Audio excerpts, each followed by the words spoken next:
職務由總經理代理，而且外傳由經濟部常次黃崇球接台電董座，經濟部就不予評論。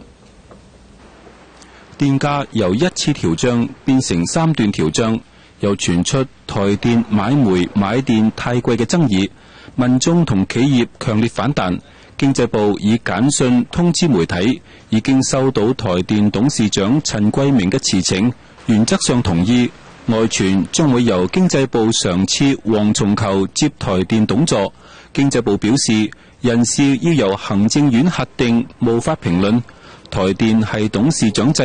職務暫時由總經理李漢新代理。其實上個星期陳桂明喺經營改善小組會議被問到人事問題嘅時候，就強調對職位並唔亂斬。電價改成3段調漲之後，台電今年預估虧損超過700億，再加上舊年累計虧損1179億，已經超過資本額新台幣3300億元嘅一半。依法必須要召開股東大會提出對策，而代理董事長總經理李漢新目前亦係65歲屆齡，繼任人選應該會喺6月股東會之前明朗。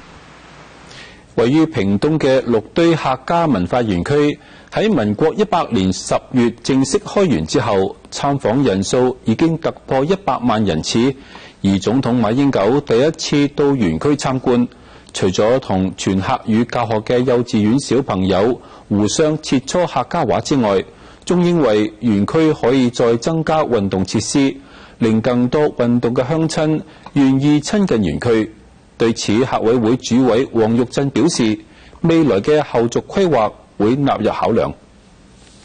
客語沉浸式教學嘅小朋友同總統用客家話對應如流，展現母語傳承嘅績效，令到馬總統相當讚揚。客委會主委黃玉珍為總統進行園區規劃導覽，並且實地瀏覽被定位為台灣第一座國家級嘅客家文化園區設施。中意運動嘅馬總統認為，園區如果增加運動嘅機能，會吸引更多嘅鄉親到園區遊玩。而即將喺5月12號開園嘅苗栗客家文化園區，亦係屬於國家級嘅園區。總統同鄉親都認為，南北兩大客家園區嘅開園，有助於客家文化嘅提升，亦都能夠令更多嘅鄉親願意親近客家文化。母親節就快到，馬總統參加一場母親節嘅頒獎活動，同時針對油電雙漲嘅政策再做解釋，希望可以化解民怨。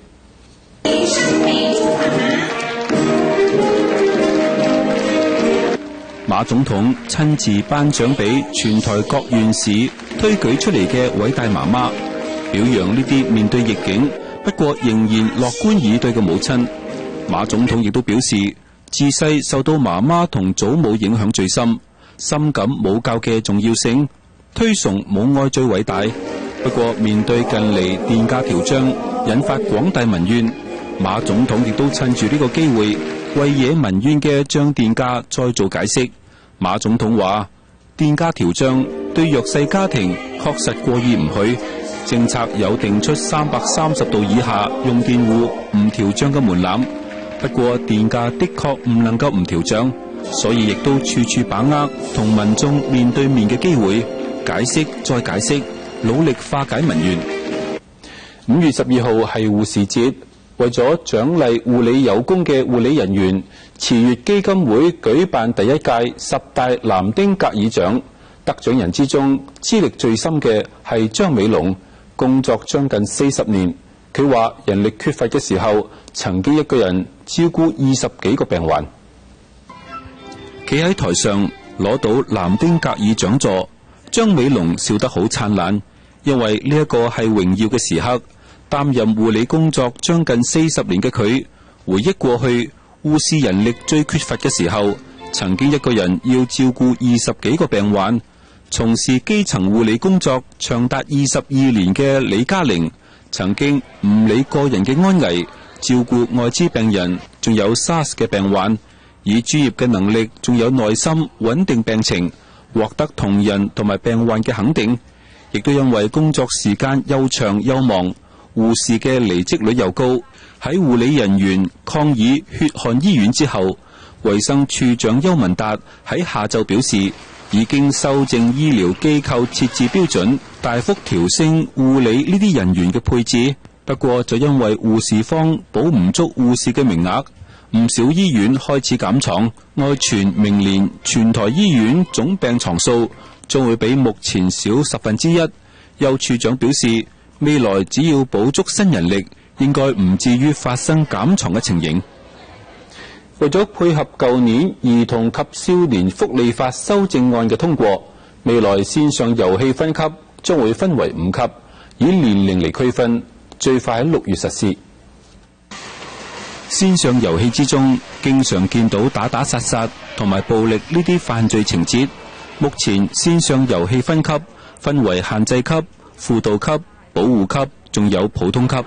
不過為咗配合舊年年底兒少法修正案嘅通過，未來分級將會分為5級，以年紀嚟區分，並且新增輔導15歲級，輔導級將會分為12歲，仲有15歲。只要遊戲之中含有性、暴力，仲有煙酒呢啲犯罪情節，都係屬於新增嘅輔導15歲級。而考慮到國小學童接觸戀愛仲有交友遊戲並唔適當，所以虛擬戀愛遊戲就定為輔導12歲級。簡單嚟講，年滿12歲先至可以玩虛擬嘅戀愛遊戲，而保護6歲級就規定6歲以下嘅電動遊戲唔能夠有賭博行為。民間團體肯定新嘅分級制度，亦都呼籲新法上路之後，除咗標明遊戲分級之外，亦都要標示內容，令到家長喺購買之前就能夠清楚辨識。而工業局亦都表示，目前相關嘅辦法已經進入預告期，最快會喺6月份開始實施。根據台中市政府嘅一份調查報告，名列台灣10大最醜嘅排行榜，第一名就係市容裏頭嘅招牌。市府考慮到整頓市容，仲有避免招牌傷人，下個月開始將會取締違法嘅大型看板。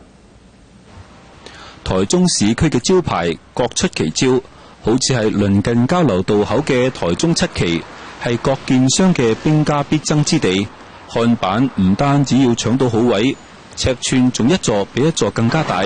有啲層層交疊，變成為建商嘅廣告牆，甚至仲有建商引進高度好幾公尺嘅大型 T 靶，集中喺主要道路中港路嘅兩側。雖然相當之醒目，不過就成為市容殺手。市府話6月開始就要強制拆除，因為考慮到跟住落嚟嘅颱風季節，仲有明年度要喺台中市舉行嘅國際年會，市府決定要嚟一個市容整頓。第一波針對高度超過9公尺嘅落地式廣告，仲有15公尺以上大樓設置嘅高樓看板拆除。而好似呢一種竹架式嘅看板，因為唔穩陣，當然亦都要拆。第二波就鎖定中港路沿線店家嘅大型側掛式嘅看板，店家話生意實在難做，就連招牌亦都可能被強制拆除，擔心生計受到影響。而市府決心整頓市容，執行面要點樣兼顧民意，市府恐怕要花啲時間。5月6號係月球最靠近地球嘅一日，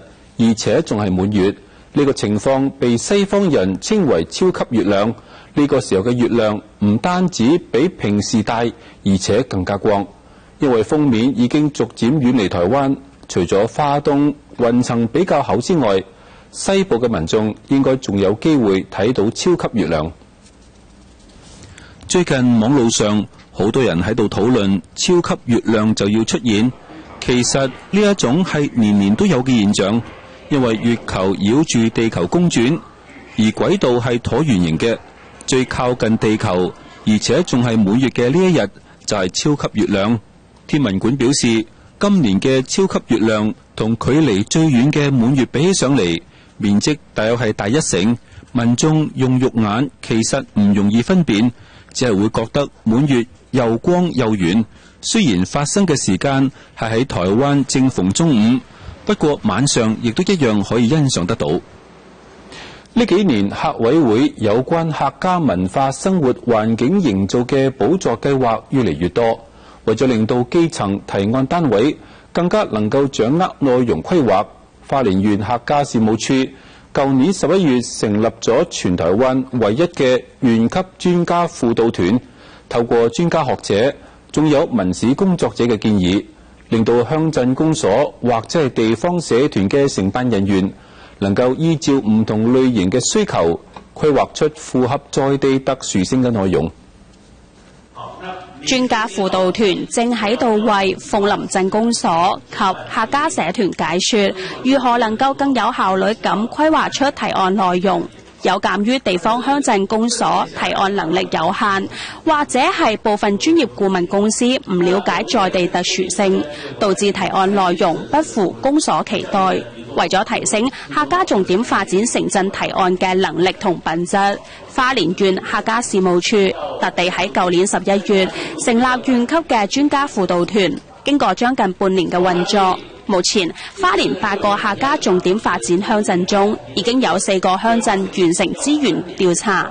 不過喺輔導嘅過程中，地方人士亦都發現，中央單位喺審核東部客家移民嘅文化喺認知上面有好大嘅落差。目前花蓮縣客家專家輔導團嘅成員包括咗學者同地方文史工作者，佢哋透過溝通仲有輔導，要拉近中央同地方對東部客家移民文化嘅認知。另外，地方社團亦都希望輔導團喺課程安排上面能夠多提供一啲成功案例嘅分享，令到公所委託嘅提案單位能夠了解，同時加強各鄉鎮之間提案單位嘅聯繫，透過彼此嘅交流，令到基層單位嘅提案未來能夠更符合客委會嘅要求。苗栗縣竹南鎮客家美學館除咗生產好多花布文創商品之外，最近佢哋亦都嘗試利用花布進行室內佈置。公館香農會好客坊最先完成呢種結合，唔單止令到賣場嘅裝潢具有美感，亦都令到客人十分之喜愛。窗花、座椅套、牆面、窗台，甚至係廁所裏面嘅垃圾桶，全部都被大紅色嘅花布攻佔，豔紅色充滿喜氣嘅感覺，令到客人一入到嚟呢一個空間就感受到主人嘅別出心裁。原來呢一個空間係由公館香農會同廠商合作開發嘅客家主題餐廳，除咗熱食，亦都銷售在地農產品。為咗將原來係農會倉庫嘅空間變成美輪美奐嘅餐廳，初期仲真係費咗唔少嘅心思。最後業者靈機一動，揾嚟咗竹南嘅客家美學館，用花布作為主題，打造成個餐廳視覺。客家美學館表示，除咗服裝、飾品、日用品，花布而家亦都跨足室內佈置領域，唔少商場揾上門，希望美學館能夠神來一筆，令到花布變成店面嘅裝飾，進而刺激消費。有咗呢一次嘅合作經驗，客家美學館亦都將再接再厲，嘗試喺唔同領域呈現客家花布獨特嘅質樸美感。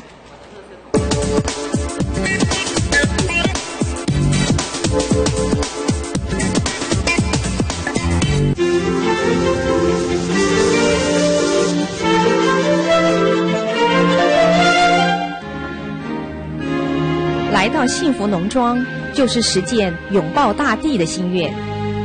幸福農莊是一個溫馨的生活小站，但是它更大的魅力是這裡擁有一片廣大的稻田。農莊的女主人說，因為女兒的病，才考慮由都市搬遷到鄉下，過着務農的生活。但是這樣的決定卻帶來讓人驚喜的收穫。現在他們更把這樣的生活心得分享出來，推薦給大家。現在已經是做了10年吧。那不過呢，一開始是從女兒的生病，可是越做越了解到農業或者吃的東西，環境對人的健康非常有大的關係，所以我就覺得啊，這個是我一定要做的事情。人类吃得很干净、很健康的东西，当然会健康嘛。那健康的东西是怎么来的？是健康的土地，所以我们跟土地要多多学习。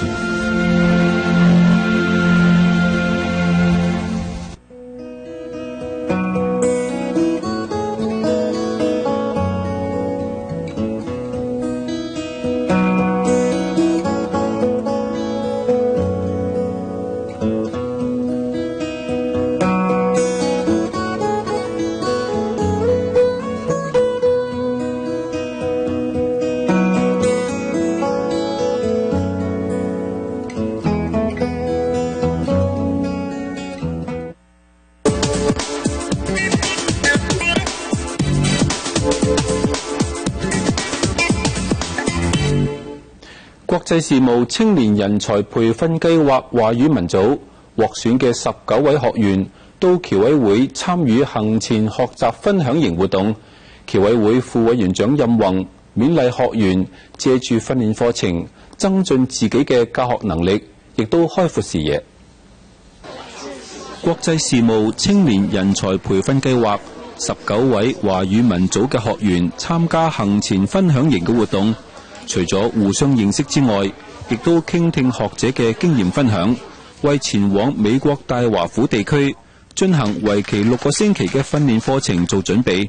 呢項課程主要係增加華語文教師喺海外任教嘅能力，所以學員將會有機會喺當地學校嘅夏令營之中教授國中小學嘅學生，並且參與 Star Talk 星談計劃。僑委會副委員長任宏聽取大家對課程安排嘅意見，其中學員嘅最大挑戰係到海外以英文為輔助教授學生中文，並且同當地嘅美國教師就業座談。另外仲會參與校外嘅文化活動，開闊自己嘅視野。任副委員長勉勵大家趁住呢個機會增進自己嘅專業能力，同時佢提出好多方案，希望令到更多嘅華語文教師到唔同嘅地區實地教學，獲得學員相當大嘅迴響。國立台灣科學教育館舉辦科學小園子喐手做嘅活動，介紹台灣14個原住民族，其中4族嘅捕魚方式。好多家長趁住周休假日帶住小朋友嚟參與。國立台灣科學教育館同教育部所辦理嘅發現原生活活動結合，以原住民族生活文化之中嘅科學為主題，俾小朋友透過影片介紹，再加上自己喐手做簡單嘅捕魚器具，令小朋友認識唔同族群嘅捕魚方式。好多家長帶住小朋友一齊參與，借由台上老師嘅講解，仲有生動活潑嘅教學方式，令小朋友可以了解科學嘅奧秘，可以睇到小朋友用飲筒、橡筋做簡單又安全嘅射箭。小朋友由活動之中受益良多。原住民各族嘅生活處處都係科學，借由喐手玩科學嘅方式，唔單止令到民眾認識原住民族嘅文化，亦都可以增進親子之間嘅感情。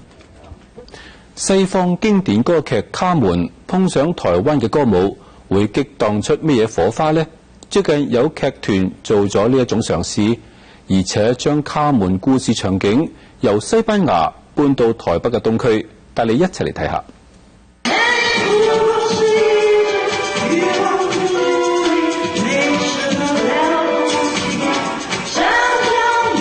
性感撩人嘅舞姿周旋喺唔同男子之間，風情萬種嘅卡門從西班牙嚟到台北東區，同樣浮游喺迷幻嘅愛情中。音樂時代劇場改編西方經典歌劇《卡門》，融入台灣元素以及現代流行音樂，推出全新嘅歌舞劇《東區卡門》，要大膽剖開都會男女愛情真面目。原麗嘅夜店場景直接搬上舞台，演員喺舞台上面又唱又跳，突破自我尺度。為咗完美呈現，每位演員幾乎都練舞練到受傷。過去大多係製作歷史劇嘅音樂時代劇場，呢一次挑戰全新風格，以當代嘅觀點重新詮釋呢一段經典歌劇，令到觀眾體驗東西方藝術交疊嘅表演感動。喺苗栗縣三灣鄉立圖書館，經常可以睇到祖孫一齊學習嘅畫面。因為三灣圖書館嘅館長希望圖書館嘅使用年齡能夠擴展，於是就設計出好多祖孫課程，俾0到3歲嘅小朋友可以同婆婆爺爺一齊嚟返學。執行多年之後嘅成效，令到圖書館成為當地婆婆爺爺最中意帶住孫仔去嘅地方。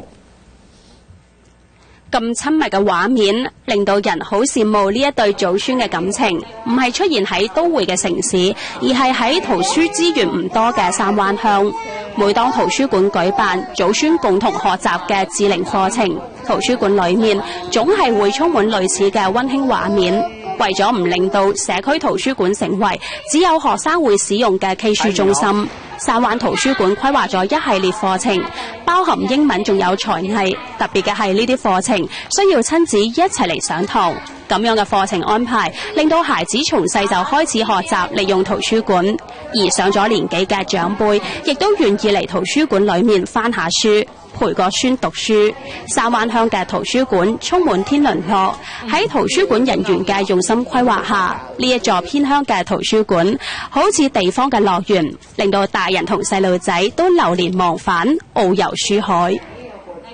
新北市舉辦一場街頭藝人認證活動，吸引266組表演者一齊表演才藝。眾多表演者都使出看家本領，由演奏樂器、雜耍、舞蹈，希望獲得評審嘅肯定。現場觀眾亦都睇到好開心。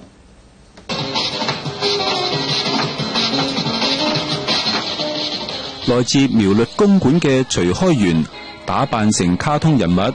唔單止樣貌神似，連遊戲之中嘅磚塊亦都融合喺雜耍嘅表演之中。平時會將表演獲得嘅款項一半捐出嚟做公益，希望通過新北市街頭藝人嘅認證，借由表演幫助更多人。另外有唔少表演者以演奏樂器嚟參加新北市街頭藝人嘅認證，由西洋樂器到傳統嘅粵琴演奏，大家攞出看家本領，帶嚟精彩嘅表演，發揮無比魅力。由新北市文化局所主辦，已經邁入第5年嘅新北市街頭藝人認證，今年有266組個人仲有團體報名參加，其中超過半數嘅表演者都係以音樂類型為表演嘅項目，而通過街頭藝人嘅認證，經過申請就可以喺新北市80個公共戶外展演場所演出，希望以高品質嘅表演內容提升民眾嘅藝文素養。受到廣大迴響嘅紙風車319鄉鎮兒童藝術工程喺企業贊助之下，5月底將會再展開10場嘅巡迴表演。紙風車劇團期望能夠拋磚引玉，年年都有企業支持，令到兒童戲劇藝術可以喺台灣每一個角落繼續演出。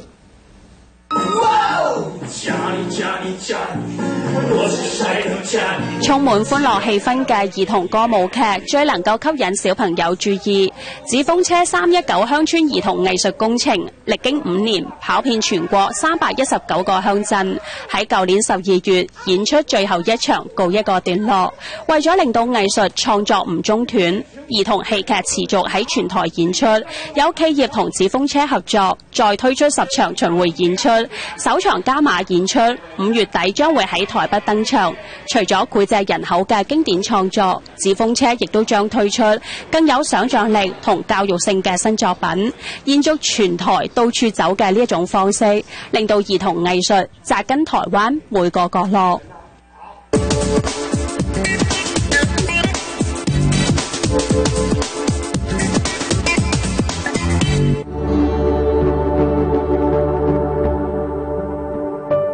如果您趕時間又碰上塞車，只能夠乾着急的時候，您怎麼辦呢？別擔心，搭乘捷運是便捷又快速的方法，可以避免路上交通擁擠，省時、安全又方便。國父紀念館、購物紀念館、惠福陰陽館、311 Memorial Hall Station。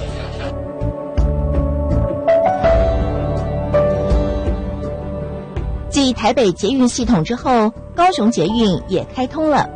除了进步、安全、迅速、便捷之外，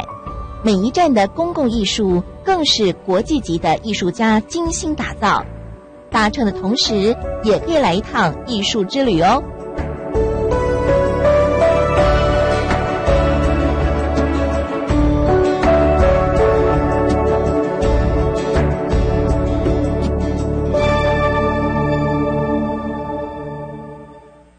你好，我是致富密码的主持人张秀曼。台湾因受到少子化的冲击哦，幼稚园这一行啊，这几年蛮惨的哦，很多幼稚园都收起来了。但是有一家敬宝儿婴幼教育系统啊，却逆势成长，因为他们开创了一条别人不敢走的路，就是专攻0到3岁的幼教市场。致富密码将邀请敬宝儿的创办人来分享他如何在少子化的冲击下，在幼教市场中站稳脚步。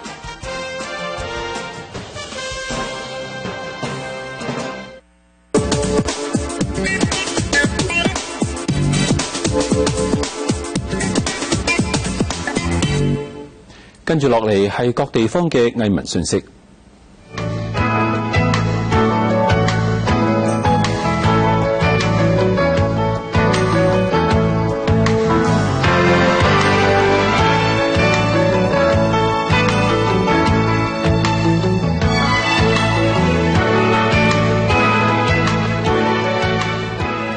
以上係今日嘅宏觀粵語新聞，好多謝你嘅收睇，我係黃志光，我哋下次再會。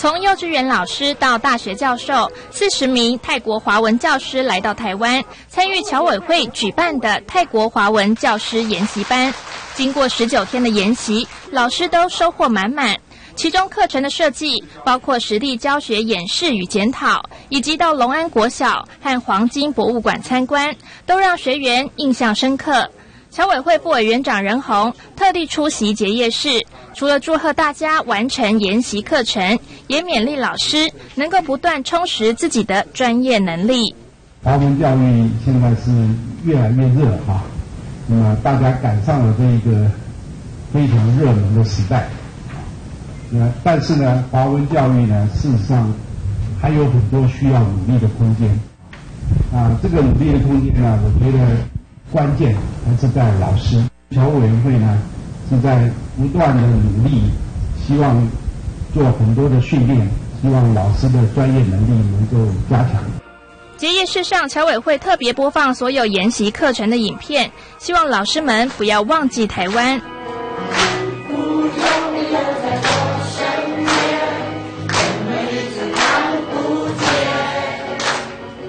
老师们也精心准备一首歌曲《幸福的脸》送给侨委会，传达对课程的感谢之情。紧接着座谈会上，老师纷纷发表意见，除了感谢侨委会，也希望为泰国侨生争取更多的福利。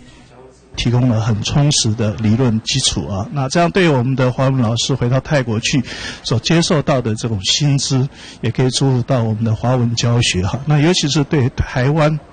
这几年的一个发展也可以让我们把这个台湾的讯息介绍给我们在校的学生以及在校的老师，那这是一个很难得的机会那我希望侨委会应该可以扩大办理这个活动。任副委员长为学员颁发结业证书，并且勉励大家回到泰国的教育单位后，继续春风化雨的工作，让中华文化传承下去。台湾宏观电视沈陆佩、钟建刚台北采访报道。真人就是要选择一个牺牲的战场，中国必须要团结起来。你看，对日抗战的前线需要你。这个家我会守着，等着你回来。报告师长派的35战炮呢有14门，弹药有限，国造防捷克ZA-26的这个轻机枪了弹药更有限。你老实告诉我，如果明天就跟日本鬼子开干，我们可以挺多久？报时长但要有限。